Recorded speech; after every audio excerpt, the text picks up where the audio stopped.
Esse é mais um programa do Núcleo Sindical da TV Comunitária do Rio de Janeiro, canal 6 da NET.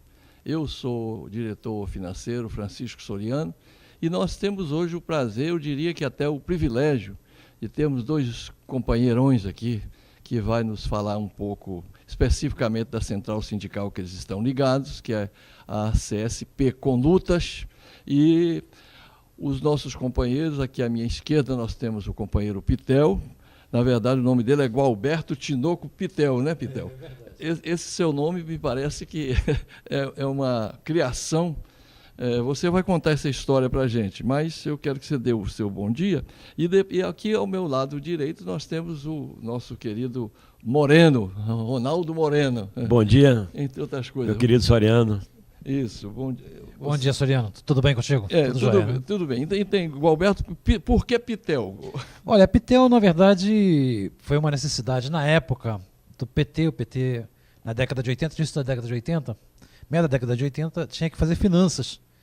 E você não tinha uma quantidade de filiados para garantir as finanças, para manter uma sede aberta, pagar aluguel da sede. E nós então montamos em Campo Grande, na 25ª Zona Eleitoral, montamos uma salinha, e nessa salinha eu montei um bar. Que os operários, os professores, operários e petroleiros, enfim, a galera que frequentava a sede do PT, então consumia nesse bar. E o nome do bar tinha Alguns tinham fiado, né? Alguns tinha fiado lá nesse bar. Claro que tinha fiado. Claro que tinha fiado. E tinha que ter o P e o T. Eu fui no dicionário, procurei, achei, tirar gosto, Pitel. E aí coloquei o nome do bar de Pitel. Só que depois o apelido ficou... Como eu era responsável pelo bar, eu fiquei com o apelido. As pessoas não me chamavam mais pelo nome, me chamavam pelo Pitel. E ficou assim. E é um nome muito bom, mas, Pitel, eu vou passar um pouquinho para o nosso pescador aqui, que é o Ronaldo Moreno, ele que conhece todos os mares, é também compositor musical.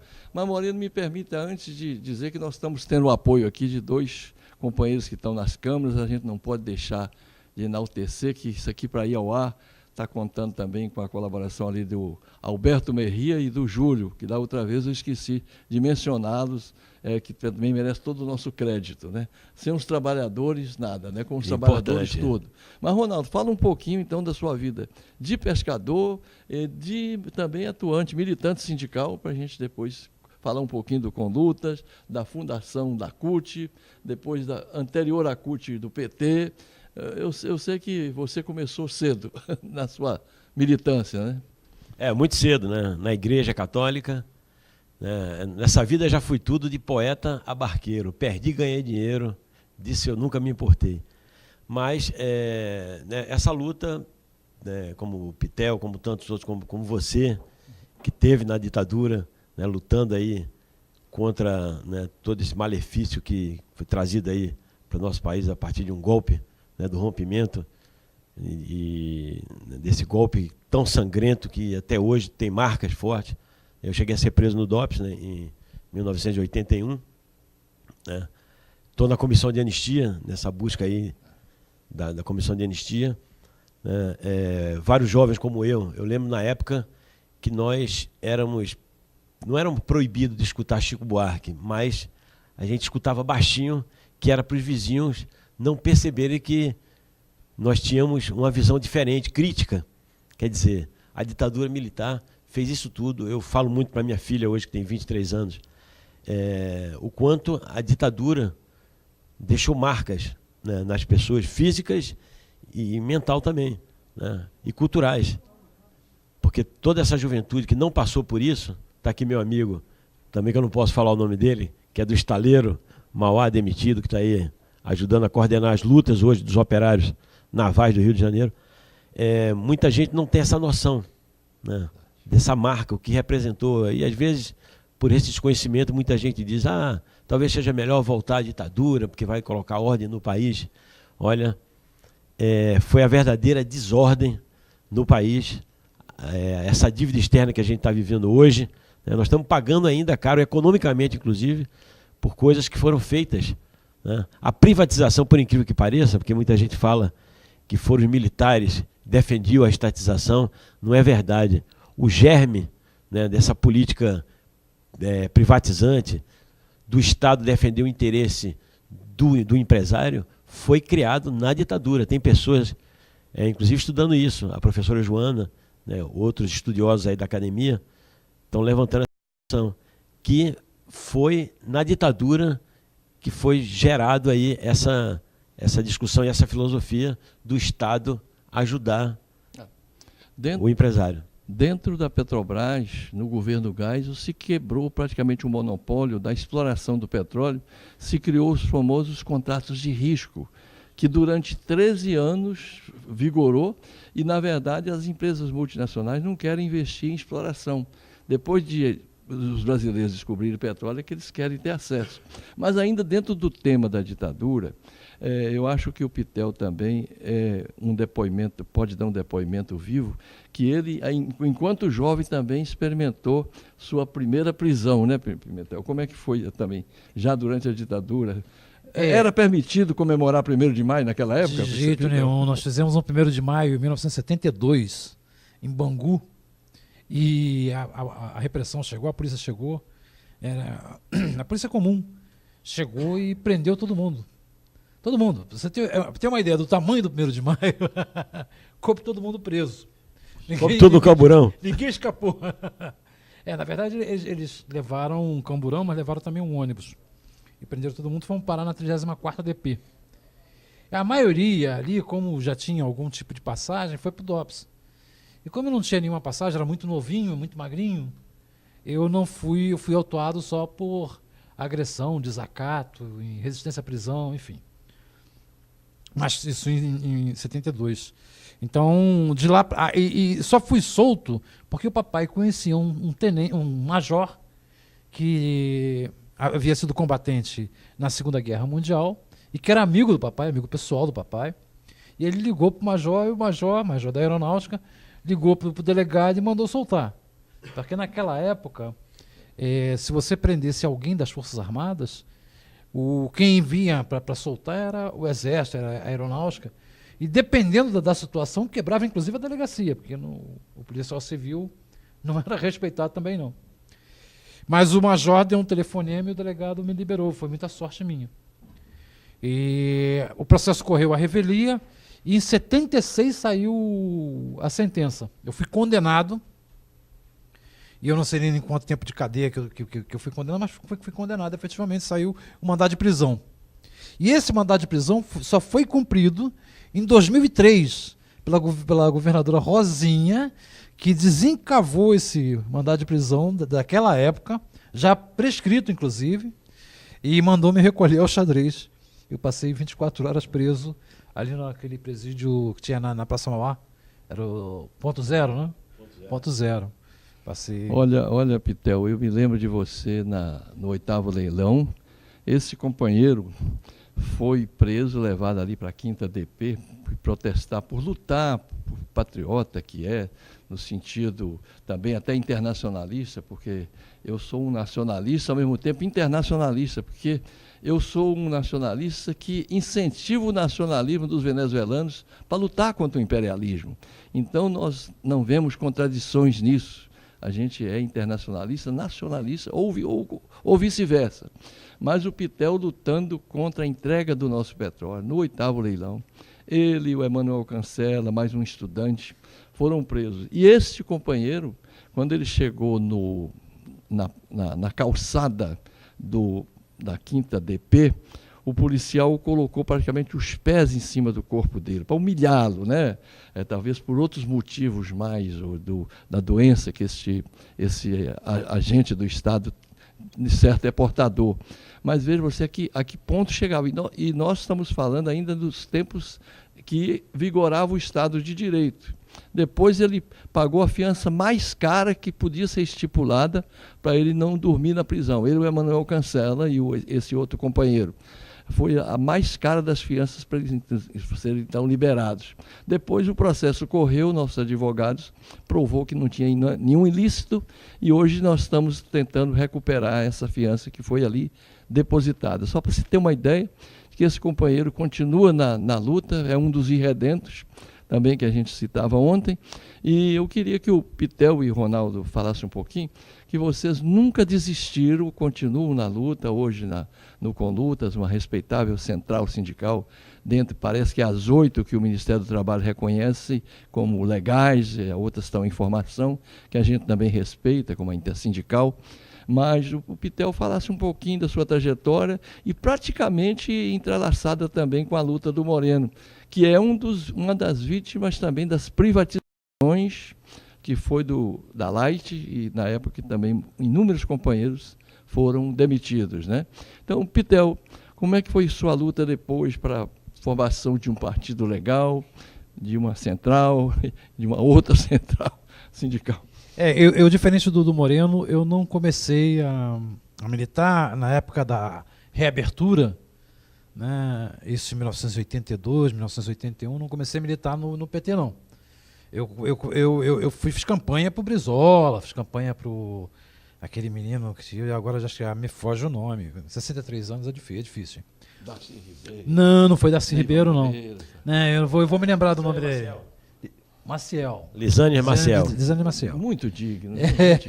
Corretíssimo. Mas aí, quando o PDT ganhou as prefeituras, começou a fazer um governo que eu achava completamente equivocado. E aí rompi com o PDT e fui para o PT. Então eu chego no PT já nas diretas já em 1985, 86, que eu vou chegar no PT.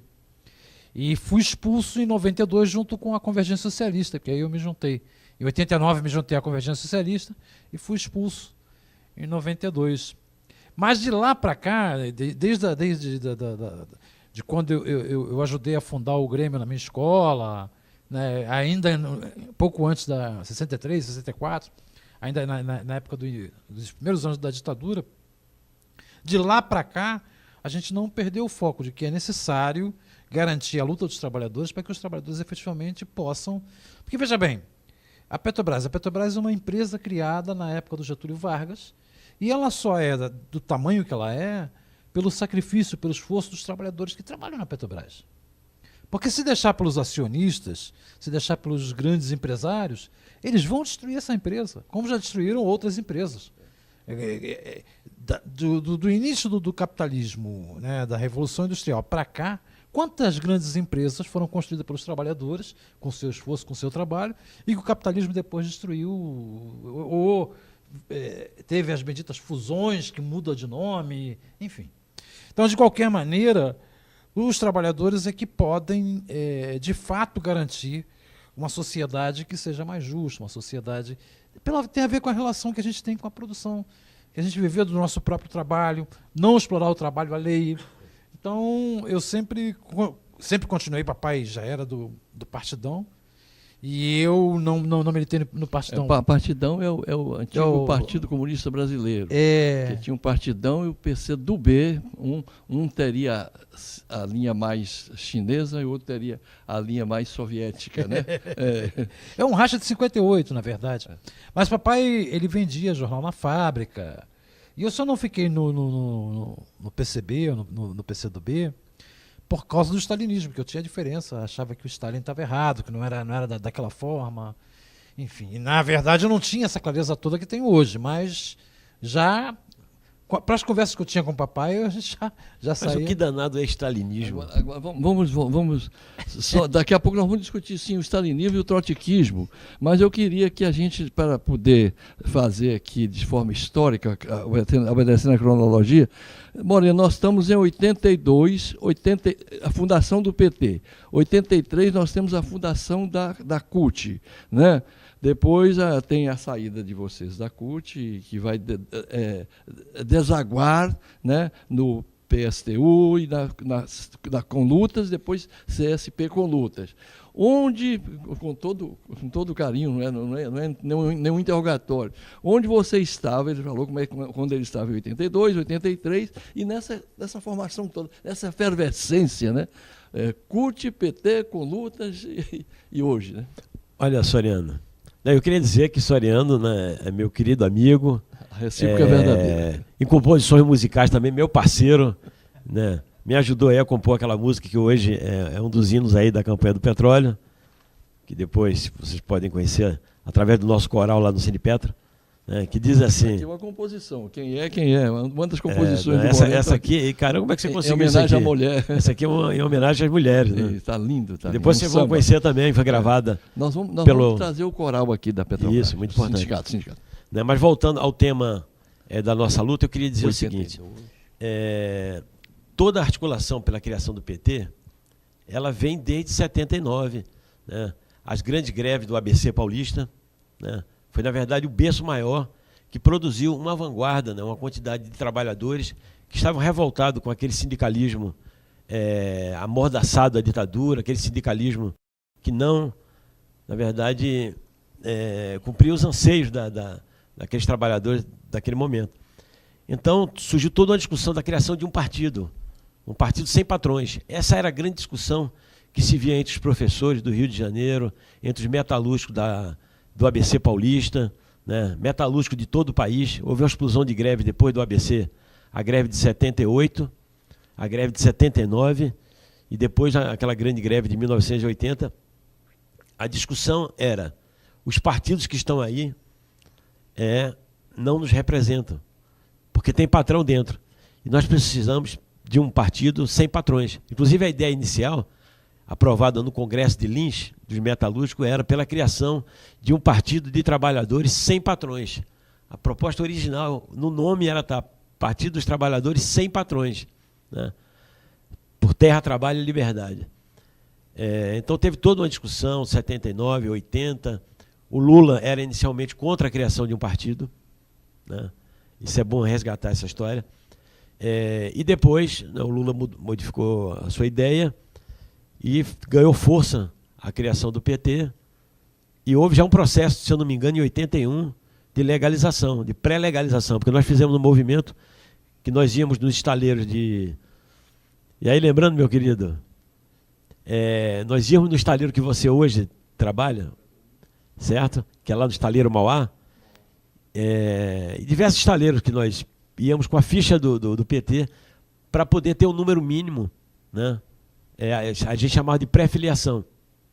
E aí foi todo um processo que depois veio, eu não sei se foi 81, que veio a legalização, mas, né, não recordo assim com exatidão, mas o PT surgiu. Para mim foi uma das maiores riquezas construída pelos trabalhadores. O número do PT nessa na época América era Latina. 3. O número do PT era 3, não tinha o 1 na frente. Eu acho que era 3 inicialmente. Né? Então teve toda essa história e eu me orgulho de ter feito parte dessa história. Eu fui da comissão de ética do PT em 1983, se não me engano. 82 foi a eleição, né? Para governadores. Em 83 eu fazia parte da comissão de ética. E era uma coisa interessante, porque ia para a comissão de ética do PT pessoas que se filiavam, como aconteceu, chegou a espancar a sua esposa, então ia para a comissão de ética. Se fosse agiota dentro de uma fábrica, ia para a comissão de ética, né? Infelizmente a gente está vendo essa situação com muita tristeza, né? É claro que tem gente se utilizando disso para tirar proveito, como a direita, né? Mas infelizmente a gente tem visto muita coisa errada. E a fundação da CUT é a mesma coisa, foi muito importante a fundação da CUT. Até hoje tenho muitos companheiros amigos, né, dentro da CUT, faço questão de dizer isso. A luta é sempre política, né? A luta é sempre política. E eu acho que isso é uma grande questão. A gente tenta, dentro do Sindipetro, no sindicato que eu fiz parte, em Humanitário, a gente cultivava muito isso. Eu acho que o respeito, isso na verdade eu aprendi, né, com o Partido Comunista, com a igreja. Isso é um pouco do humanismo que a gente tem que preservar, né? Exatamente. O respeito entre nós é muito importante, mesmo pensando totalmente diferente, né, mas respeitar aquilo que o outro... E hoje eu respeito, eu tenho muitos companheiros na articulação sindical, né, em outras agremiações do PSOL, e são pessoas que estão querendo acertar, eu acho, né? Mas veio a história da criação do PSTU, que eu saí do PT para ir para o PSTU, e depois com lutas, né? Que também para mim me orgulha muito. Eu acho que nós estamos construindo uma trincheira muito importante. Eu acho que o movimento sindical foi domesticado, né? Eu falo isso com muita tristeza, porque eu tenho amigos meus guerreiros, né, que estão ainda, que acreditam, né? E a gente tem que respeitar essa crença das pessoas, né, que a CUT ainda pode ser um caminho, né, que alguns sindicatos podem ser o caminho. E, para mim, a proposta da Conlutas é que seja uma trincheira sem nenhuma vinculação com a classe empresarial, né, sem nenhuma vinculação com o governo.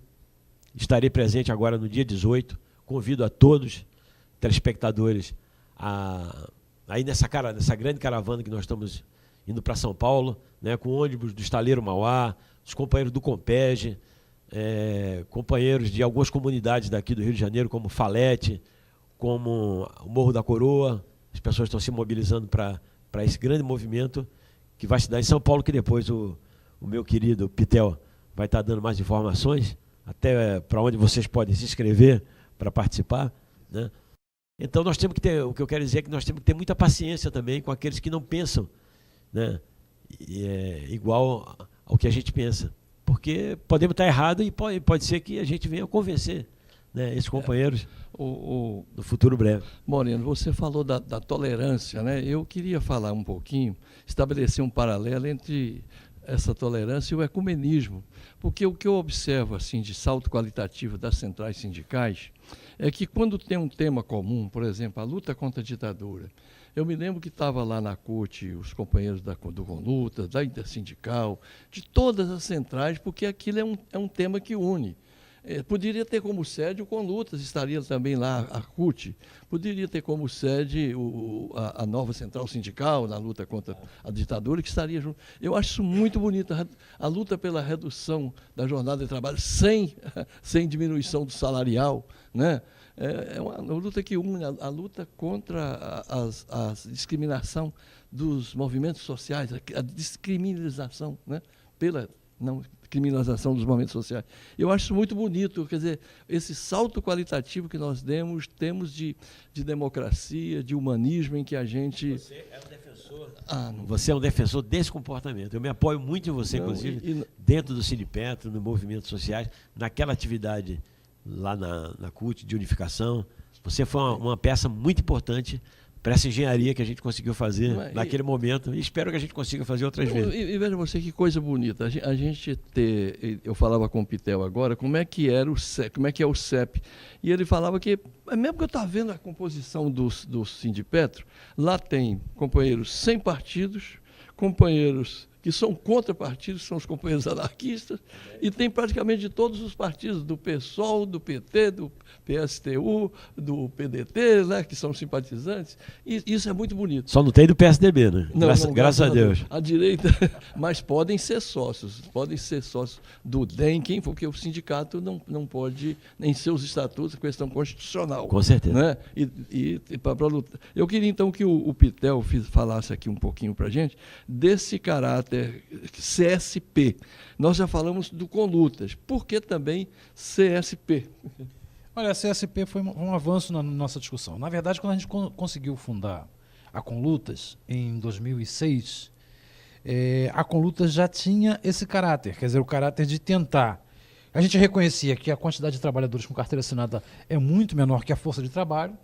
Então você tem uma força de trabalho de quase 100 milhões de trabalhadores e tem cerca de 45 milhões que tem carteira assinada. Ou seja, a grande maioria dos trabalhadores trabalham sem um vínculo empregatício que lhe garanta os direitos mínimos. Então, na informalidade, praticamente. Na informalidade. Então, a gente tinha que ter uma central que também aglutinasse esses companheiros. Uma central sindical que não fosse só daqueles que são beneficiados ou que têm o privilégio de ter sua carteira assinada, mas também daqueles setores que são oprimidos, que são explorados pelo capital sem uma relação. Então, nós já desde 2006 já fazíamos isso. Na discussão que nós fazíamos com os companheiros que hoje integram a Intersindical da CST ou a Intersindical do Manel Melato, nós dizíamos que era necessário fundir essas iniciativas para que a gente tivesse, no processo de reorganização da classe trabalhadora, um polo de alternativo que construísse, de fato, uma nova direção para o movimento sindical brasileiro. E para este movimento deveriam também estar os movimentos de luta contra a opressão, contra o machismo, contra a homofobia, contra o racismo, e também o movimento estudantil. Que o movimento estudantil sempre foi muito importante, seja na luta contra a ditadura, que quem não lembra do Maio de 68, né? Então, uma central que conseguisse aglutinar todos os lutadores. Fala um pouquinho desse maio de 68. Foi quando se quebrou o palanque lá do Abreu Sodré, de São Paulo? Não, merece um destaque. Maio de 68 no Brasil foi muito importante, aliás, no mundo inteiro. Desde das manifestações que aconteceram em Paris até as manifestações que aconteceram aqui. Aqui no Rio de Janeiro, inclusive, é data da morte do Edson. O Edson é assassinado. Edson Luiz, o estudante do calabouço. Ele é assassinado exatamente nesse ano. Mas, de qualquer maneira, a CSP com lutas, então, esse nome foi proposto, inclusive, pela companheira Janira, que foi deputada estadual, e ela propôs no Congresso que tivesse o nome de Central Sindical Popular com Lutas, CSP com Lutas. E esse nome foi adotado pela maioria dos delegados. Os delegados votaram a favor desse nome. E justamente com esse caráter de que seja uma central não só dos trabalhadores de carteira assinada, mas dos trabalhadores também que têm outras formas de militância, seja no movimento popular, seja no movimento estudantil. Bom, houve uma diferença no Congresso, e uma parte do Congresso, então, racha o Congresso, e uma parte do Congresso sai. Então, esses companheiros ligados à intersindical e outras correntes do movimento sindical rompem porque acham que a central deveria ser uma central eminentemente sindical. Ou que o movimento sindical dentro da central tivesse um peso diferenciado. E tem, na verdade, na CSP com lutas, tanto o movimento popular quanto o movimento estudantil, o seu peso não ultrapassa 5% das votações. Então, independente do número de companheiros que tenham, não ultrapassa 5%. Mas, na verdade, se queria uma outra fórmula que esses companheiros não votassem, enfim. E esse foi o racha.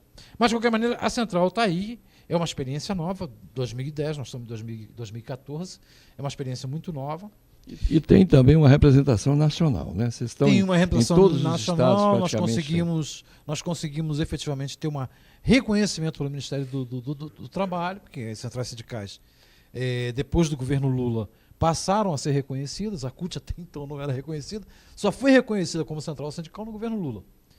E aí as demais centrais sindicais foram reconhecidas. E a gente conseguiu o reconhecimento justamente pelo peso social que nós temos. É um peso social minoritário, mas é um peso social que tem representação no país inteiro, nos 22 estados, enfim. Olha, eu não sou da CSP com lutas, mas eu reconheço uma coisa, Moreno, que vocês, nos congressos, nas assembleias, introduzem temas que são importantes, que outras centrais não abordam, né? Então, eu acho isso uma das coisas que a gente fala aqui, que o importante não é ser maioria, mas ser um fórum qualitativo. Isso eu reconheço em vocês. Inclusive, exemplo realmente de luta, tenho muito respeito por todas as centrais, todos os partidos de esquerda, mas eu faço esse destaque que naquele Fora Obama, nós estávamos ali na Candelária e estava lá um coronel proibindo a gente de sair na Rio Branco. Se saírem, vocês vão ser presos. E a gente, enquanto está reunido, sabe o que aconteceu? Vocês saíram na frente, não esperaram, não vamos mais discutir coisa nenhuma, nós vamos sair e botar o bloco. Aí nós fomos atrás. Depois deu um pega para capar lá em frente ao consulado americano, que foi redundou em prisões e uma boa parte foi exatamente dos quadros de vocês, inclusive, a maior parte, mas teve também do PDT de outros. Exato. Então eu queria ressaltar esse aspecto. E ainda sobre essa parte das centrais sindicais, eu queria que, quando eu perguntei caráter nacional, a presença de vocês assim no Brasil, em todos os estados vocês têm núcleos, o que seria? Seções? Na verdade, são CSP com lutas locais, que a gente chama de regionais. Então, por exemplo, aqui no Rio de Janeiro, nós temos a CSP com lutas Rio de Janeiro, assim como em São Paulo, no Paraná, em Santa Catarina, Alagoas, enfim, em cada um dos estados você tem uma central, e essa central com o mesmo caráter das demais. Você não tem uma direção, a direção ela é eleita a cada reunião, portanto o mandato é revogável a cada reunião, e você tem uma executiva que é formada por esta direção. Então essa direção que se reúne a cada 2 meses elege uma executiva, e essa executiva está sob júdice a cada reunião, que ela pode ser desfeita, ser reeleita, enfim. Justamente para evitar que você tenha uma cristalização de uma casta dirigente e essa casta dirigente acabe engessando a central. Existe um termo que a gente usa muito aí com relação a sindicatos, associações, se tornem feudos políticos, né? Seria isso, né, Moreno?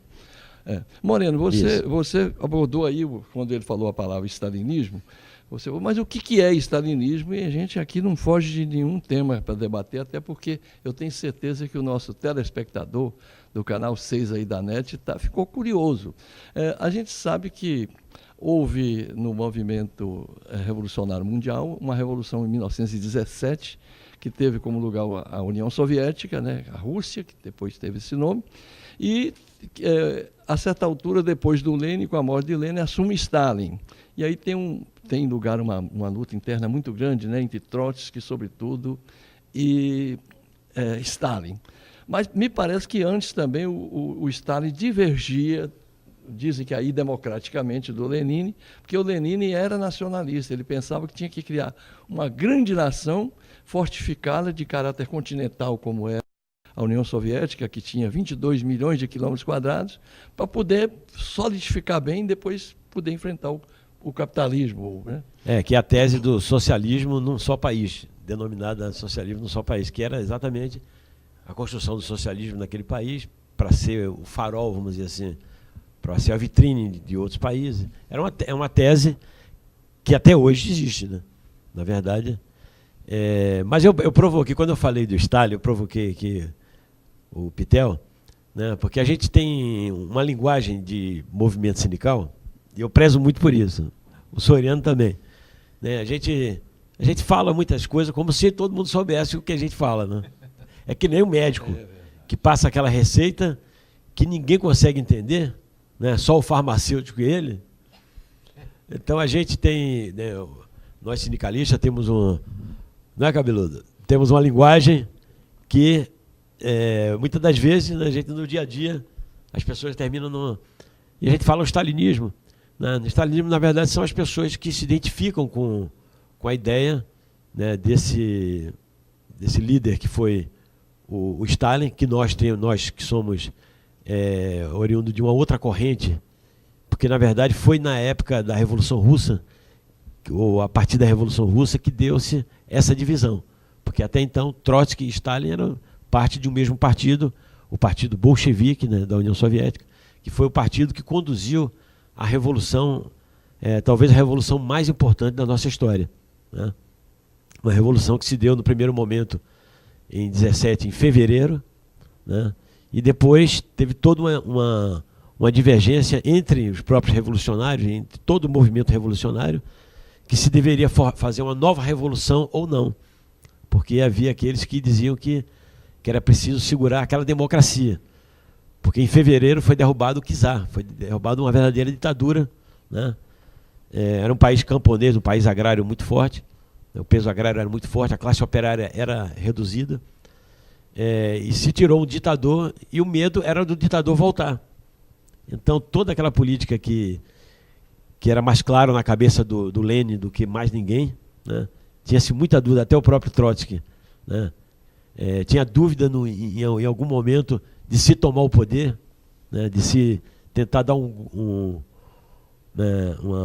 chamado à classe trabalhadora a tirar o poder daquele governo que era democrático, que foi democraticamente colocado ali, né? Tinha instituições democráticas, e o Lenin dizia, olha, esse é o governo da burguesia, embora os instrumentos sejam da democracia, mas essa democracia não é a democracia dos trabalhadores.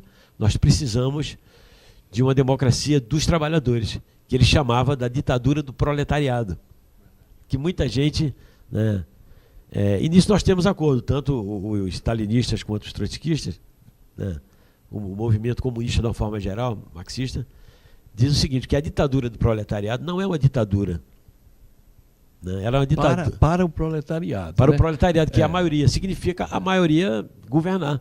Para o proletariado é uma democracia. Para a burguesia é uma ditadura. É uma ditadura, durante um período. Porque depois da organização de uma nova sociedade, os revolucionários defendem que a própria burguesia tenha liberdade de defender suas ideias, né? Não enquanto classe, porque a revolução e o que a gente defende é a expropriação da burguesia, ou seja, os trabalhadores controlarem a indústria, controlar a terra, né? Seria uma sociedade exatamente sem classes. Sem classe. Né? Então, o Taiguara, uma vez me chamou a atenção, que foi ligado ao Partido Comunista, né, ao MR8, se eu não me engano, mas ele me deu uma definição muito interessante. Ele dizia que uma família, certo? Uma família de 5, 6 pessoas quer pintar uma casa, né? E uma pessoa diz, não, eu quero que a casa seja verde. E, né, a mulher, os filhos, todos dizem, olha, essa casa pode ser, sei lá, uma outra tonalidade. Amarelo. E a maioria define por amarelo e pinta a casa de amarelo. Então você está, nessa situação, nesse exemplo, você está impondo a vontade de uma maioria sobre uma minoria. Então aí existe o que o Lênin chamava, eu estou simplificando, mas da ditadura de uma maioria sobre uma minoria. Né? Nosso amigo está até rindo um pouco dessa história, porque ela é um pouco engraçada. Então é isso, né? Mas é claro que é uma discussão também que perdura durante muito tempo. Então, então o Stalin foi aquele que teve uma posição posterior à Revolução de, segundo nós, de burocratizar a Revolução, né? Ele, na verdade, fez um golpe dentro da Revolução, tirou o poder dos soviets, que era o que tanto Lenin defendia, e deu o poder ao partido, né? Já burocratizado. E o Lenin dizia todo o poder ao soviet, que significa conselhos. Então essa é uma grande discussão. O partido, ele não pode, né? A luta de classe, ela produz organizações dos trabalhadores diversas, né? Centrais sindicais, né? Toda a revolução, a classe trabalhadora produz, né, suas instituições. E essas instituições geralmente não são de um único partido, né? Ela agrega diversas organizações e o Lenin defendia que o Soviet, no caso da União Soviética, tomasse o poder, né? Mesmo ele sendo de um partido forte, que era o Partido Bolchevique, que tinha milhares de filiados, né, que naquela altura da Revolução já comandava parte do exército que estava desertando da guerra, né, sob o comando dos bolcheviques. Mas mesmo assim ele dizia todo o poder ao Soviet. Isso é um aprendizado que eu acho que a gente não pode esquecer até hoje. Depois eu queria falar mais sobre a questão da indústria naval, né, e das obras aqui no Rio, mas é um tema mais à frente. Com certeza. Um pouquinho de história. O Lenin teria previsto, né, profetizado, que a primeira revolução só seria viável e do ponto de vista autossustentável se ela se desse num país de dimensões continentais. Grande discussão. Quando ele analisa exatamente a tomada de poder na Comuna de Paris. Por que aquilo não... países mais industrializados, mais avançados. E também. E por que ele não funcionou? Só durou 30 dias a Comuna de Paris, que foi sangrenta, de forma massacrante, foi depois derrotada. Até parte das pessoas que não foram fuziladas vieram aqui para a Guiana Francesa, né? Onde aquele Eugênio compôs a Internacional Socialista ou Anarquista. E ele previa também exatamente de um país, não só de dimensões continentais, mas no elo da corrente capitalista que fosse mais fraco. E aí, esse elo da corrente, porque estava havendo a Primeira Guerra Mundial, e ele vai herdar, você falou aí dos soldados que fazia parte dos sovietes, ele herda, na verdade, 1 milhão de soldados que desertam e passa para a Revolução. Exato. Não é? E foi a revolução menos sangrenta da história, que morreu menos gente. Até aquela história, até aquela data. Até né? aquela data. Porque a gente tem que também fazer justiça, é o seguinte, que de fato a primeira revolução socialista ali, do Lenin, Stalin, Trotsky, estavam todos ali, o Khrushchev já era um dos quadros também de dirigente, ela vai se dar também com muita intolerância religiosa. Os chineses já foram menos nessa história de prender pastores, padres, e permitia a livre manifestação. E a Revolução Cubana vai ser mais ainda, sob esse ponto de vista, a meu ver, tolerante. É tanto que tem uma entrevista que Fidel dá para o Frei Beto, em que ele diz que jamais um padre na Revolução Cubana foi preso. E aqui no Brasil, muitos padres foram, pelo contrário, até mesmo assassinados. Vide o padre Henrique, né, que era assessor de D. Éder Câmara, você que é pernambucano. Não é, Helder? Não é? Então, a gente observa que, ao longo da história, outras revoluções que tiveram lugar foram aperfeiçoando em termos de saber distinguir bem qual é o inimigo. Não são as religiões, não são os religiosos, né? Você falava aqui, são os detentores do capital, os grandes fazendeiros, os grandes industriais, os grandes construtores, né? As grandes, que a gente está vendo aí como é que é a prática deles. É porque às vezes se confunde muito isso. Né? Um trabalhador que montou uma padaria diz assim, pô, mas vocês são contra os empresários. Olha só, nós somos contra os grandes empresários, né? Que está fazendo o que está fazendo e a forma de produção na qual o trabalhador é explorado. Mas nós temos muitos aliados, por exemplo, agora mesmo na região do Compeg, que depois eu vou falar, nós estamos procurando diversos setores, né, do comércio, pequenos proprietários, claro, para estarem nessa luta, porque também são sacrificados com essa política hoje. Né, com certeza, a gente tem que ter uma visão ampla, aberta. Mas ô Pitel, o PSTU também fala em unidade.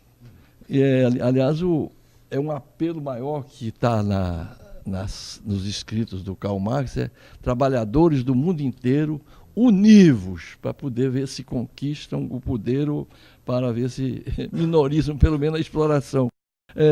Fundação do PSTU. Como é que se dá? O que é que vocês têm de diferente? O que é que vocês trouxeram na fundação de preocupação para não ter os vícios que vocês estariam vendo no Partido dos Trabalhadores? Não, um partido, o Moreno já estava adiantando aqui, o partido é de uma parte, é de um setor. É aquele que defende a cor verde, pintar a casa da cor verde. Esse é um partido. E o outro partido é o que defende a cor amarela, que é também uma parte. Apesar de todos serem parte da mesma família, mas são partes.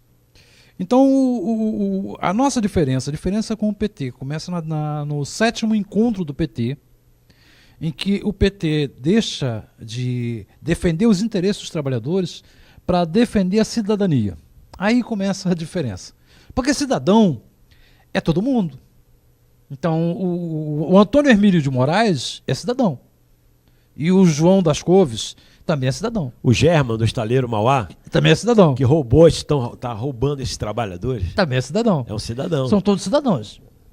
E, na verdade, não é assim. Essa história da cidadania é um mecanismo utilizado pelos patrões para governar, para garantir a dominação.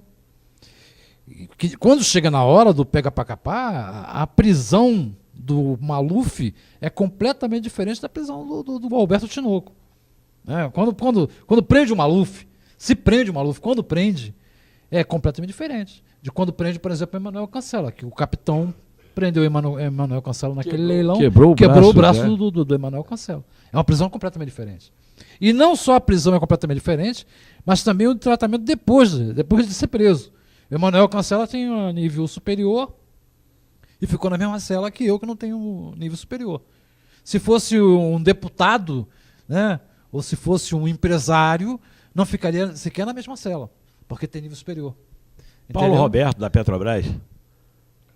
Paulo Roberto. Pois é. Então, de qualquer maneira, a diferença era basicamente esta diferença, em que o PT deixava a sua origem de defender os trabalhadores para buscar a defesa da cidadania. E essa diferença, obviamente, desde aquele encontro, ela foi gerando uma polêmica. Do ponto de vista aparente, o que justifica a nossa expulsão é que nós defendemos o Fora Collor no nosso jornal, Jornal da Convergência Socialista, né? E a direção do PT estava contra o Fora Collor. Então não se podia publicar o Fora Collor. Como nós publicamos o Porque considerava que era um golpe contra a democracia, contra a democracia, contra as instituições. Exatamente. Era uma visão. E nós publicamos e fomos expulsos. Então, ao ser expulsos, o que nós fizemos? Nós começamos, então, fundamos uma frente revolucionária, E nessa frente a ideia era discutir com todo mundo a construção de uma nova ferramenta, um novo partido que defendesse de fato os interesses dos trabalhadores. Já que os outros partidos todos, pelo menos o que nós identificávamos, defendiam os interesses da sociedade como ela está, do status quo. Ou seja, da manutenção da exploração, da opressão, em que o trabalhador vende a sua força de trabalho, mas tem direitos restritos. Nós precisávamos de um partido que tivesse uma visão diferente. Um partido que queria a casa pintada de verde, que queria efetivamente que os trabalhadores tivessem uma ferramenta política para disputar o poder, para disputar o governo, para disputar. Eu vou filosofar um pouquinho em torno desse tema aí: trabalhadores, cidadãos, consumidores. Você veja, nós temos, Moreno, os códigos de defesa do consumidor. Será que todos são consumidores? Será que todos têm salário? Estão no nível de poderem consumir? E por que não tem um código de defesa dos não consumidores ainda? É interessante, dos excluídos. Isso. Totalmente excluídos. Um código de defesa dos excluídos, né? Ou seja, eu acho que nós temos aí perto de uns 20 milhões de miseráveis, que se você der para eles essa cadeira que nós estamos sentados, eles não têm como possuir essa cadeira, que não tem onde guardar, né? Exato. Veja, você o que é a dor da miséria, a crueldade, né? Nós temos ainda uns 12 minutos finais, nós não podemos deixar de falar da conjuntura atual, da nossa estrutura, porque nós temos algumas denúncias a fazer e nós temos algumas dúvidas a tirar. Por exemplo, PSTU, condutas. Um dos temas hoje é o governo. Eu entendo o governo, os três poderes: judiciário, o legislativo, né, Câmara Federal, Senado, Assembleias Legislativas e vereadores. E eu acho que quase todos esses poderes, há denúncias nesse sentido, têm seus mensalões, né? Os vereadores aqui dizem que, salvo talvez uma dezena, não teriam o mensalão das empresas de transporte aqui, da Vibarata. Né? Nunca deixaram muito forte, sempre dominou aqui. Nunca deixaram ser investigado, né? E parece que esse mesmo poder permeia também o governo do Estado, a Assembleia Legislativa, tem representantes do latifúndio, representantes das empresas de transporte. Nós temos, Pitel, um único cara que é dono de mais de 1000 táxis no Rio de Janeiro, que é o português aí. Esqueci o nome dele. Isso é um absurdo. Ele cobra de cada taxista 240 por dia. Esse homem só começa a ganhar o dele depois de quase 5 horas de trabalho para o português, né? Que parece que tem sociedade também com o César Maia. César Maia. Dizem, né? Não tem como provar, mas eu acredito que seja possível. E vamos falar de todos os temas. E o governo federal também, Senado e Câmara. Mais diretamente, para a gente entrar na nossa... Vocês hoje têm uma posição também de oposição, e também com relação ao projeto de lei 4330, que fala de terceirizações, que é de origem do Congresso, né? Que é o poder também, que fala das terceirizações, ou seja, querem que as terceirizações também sejam possíveis nas atividades fins. E também da parte do governo Dilma tem algumas medidas provisórias que caçam direitos dos trabalhadores. Eu quero a posição do PSTU e finalmente, se o PSTU prega o impeachment da Dilma. Olha só, eu queria dividir com meu querido amigo Pitel, mas queria estar te falando o seguinte, falando para os telespectadores... É Pascoal, o nome Pascoal, o nome do empresário dos táxis aí. Né? Colocar aqui uma reflexão para meus amigos da CUT, meus queridos amigos do PCdoB, né, de outras centrais sindicais, de outras agremiações. Nós estamos vivendo um momento muito difícil em nosso país. Momento muito difícil. Né? Foi muito esforço, com muito esforço a gente criou o PT, criamos a CUT, elegemos um governo. Né? Eu vou ser muito sincero para todos vocês. Minha família é de pernambucano. Né? Minha mãe chorou e eu me emocionei também quando o Lula ganhou, porque nós pensamos assim, mesmo que a gente naquele momento não estivesse acreditando já na política do PT, eu acho foi que soco na cara da burguesia. No segundo turno da primeira eleição do Lula, o PSTU votou em Lula. Foi isso mesmo. Nós votamos no Lula, fizemos campanha, grande campanha para o Lula. E nós nos emocionamos por quê? Porque a gente viu essa burguesia. Quando a gente fala burguesia, essa alta burguesia, eu não me refiro àqueles que estão protestando hoje na Zona Sul contra o governo, que, né, é chamado hoje de coxinha. Para mim são trabalhadores, são pessoas da classe média que tem que ser respeitada também, porque, né, eu vejo muito achincalhamento com essas manifestações, e foram essas pessoas que deram base, inclusive, ao PT aqui no Rio de Janeiro, né, que votaram na Dilma. Mas eu queria dizer o seguinte, eles estão acabando com a indústria naval. Olha, o que eu tenho visto hoje nas obras da Petrobras, e aí nós temos o Compeg lá em Itaboraí, que chegamos a ter mais de 30 mil trabalhadores. Hoje, né, teremos em torno aí de 8 mil trabalhadores. Muita demissão, vários companheiros não tiveram como voltar para os seus estados de origem, viraram mendigos em Itaboraí. Né? Eu já apresentei à imprensa vários casos, né, que tem, a partir desse caos, né, a indústria naval está vivendo um momento difícil, porque houve o crescimento, e a gente lutou por aumento, né, e agora está vindo essa situação a partir do escândalo, mas não é só a partir do escândalo, certo? A política que o governo desenvolveu, né, que o PT desenvolveu, foi uma política ainda ancorada no sistema capitalista, na entrada de capitais. Então, enquanto o capital estava entrando, o Brasil era uma ilha tranquila, então tudo bem. Mas eu conversava muito isso com os companheiros, alguns economistas diziam isso muito claro. Quando tiver o problema, certo? Esse modelo econômico vai entrar em pane. Por quê? Porque ao se tirar o capital daqui de dentro, o país vai à bancarrota.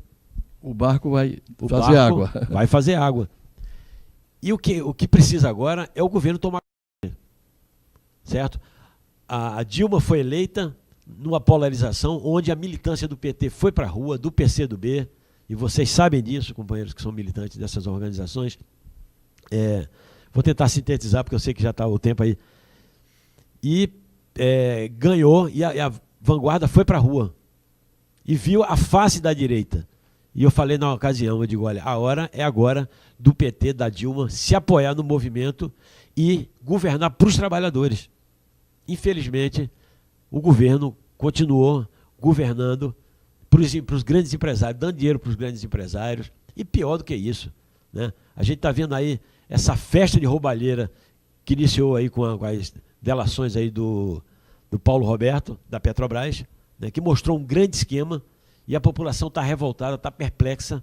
A população... PT, PMDB, e PMDB, PP. E coisa que o PSDB fazia antes. 16 partidos. Certo? Né? O PSDB fazia antes, todo mundo sabe. Nas estaduais, nos governos estaduais e no governo federal.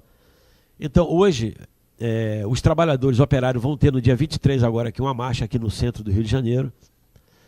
Nós vamos estar fazendo em outubro uma... Dia 23, em frente ao estaleiro. Cai que dia da semana? Olha, eu acho que é terça ou quarta-feira. Já tem o horário? Não, vai ser divulgado ainda porque eu não tenho... Tá. Né? Dia 20 é domingo. Isso. Então, eu acho agora que esse governo tem que mudar o rumo, nós temos que lutar contra essa política, contra esse governo. Então, não dá para a gente ficar naquela história de ou a gente apoia o governo ou apoia... Quem não apoia o governo, então está junto com o Aécio. Não, eu sou contra o Aécio, e somos contra também essa política do governo. Então nós precisamos derrotar essa política do governo, nós precisamos derrotar o governo com essa política. Né? Por isso que nós estamos organizando uma marcha, uma grande marcha, em São Paulo, no dia 18, certo? Estaremos lá, companheiros do Estaleiro Mauá, companheiros da Sem Teto aqui do Rio de Janeiro, vai ter um ônibus também para o Sem Teto, companheiros de diversas comunidades, companheiros bancários, petroleiros, para a gente fazer esse protesto e mostrar que não só tem dois caminhos. Nós não queremos a ditadura militar, nós não queremos o governo do PSDB. E o impeachment? Nós também não estamos defendendo o impeachment, né, que é coisa que está sendo defendida pela direita. Agora nós precisamos derrotar esse governo, entendeu? Porque essa política está levando à catástrofe os trabalhadores. O desemprego, a Petrobras precisa voltar a ser o que ela era antes, né, sem os ladrões dentro. Né? Precisa produzir, nós temos petróleo, nós descobrimos aí o pré-sal. Soriano pode mais do que eu falar sobre isso. Nós descobrimos o pré-sal. Tem muito petróleo embaixo do mar. Que vale 14 trilhões de dólares. Exato. É uma Arábia então, Saudita. Nós precisamos construir os navios aqui no Rio de Janeiro, né, aqui no Brasil, não mandar para a China. Nós temos que fazer as refinarias, certo? Para o dinheiro ficar aqui, para não ser refinado fora do país por empresas privadas.